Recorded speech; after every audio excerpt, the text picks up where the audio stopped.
Next వచ్చేసి georgette saris అండి. So georgette with లేస్తో saris అనమాట. సో మనకి లేస్ వచ్చేసి ఈ విధంగా వస్తుంది, బ్లౌజ్ అనేది వర్క్తో వస్తుంది. ఇప్పుడు మనకి ఇన్స్టాలో హల్చల్ చేస్తున్న డిజైన్ అనమాట. సో ఇన్స్టాలో అయితే చాలా డిఫరెంట్గా స్టిచ్ చేయించుకొని చాలా బాగుంటుంది, ఎందుకంటే మనకి సింపుల్గా ఉంటుంది అండ్ క్లాసీగా కనిపిస్తుంది.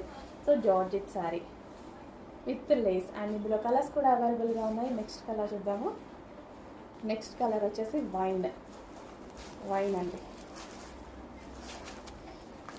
సో నెక్స్ట్ కలర్ వచ్చేసి మనకి వైన్కి వైన్ బ్లౌజ్.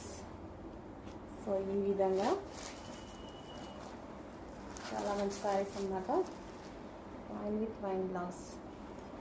అండ్ నెక్స్ట్ వచ్చేసి పింక్. సో పింక్ అండి. సో కలర్ మెన్షన్ చేయండి అడ్మిన్కి ఆర్డర్ చేసేటప్పుడు. మనకి ఇది పింక్.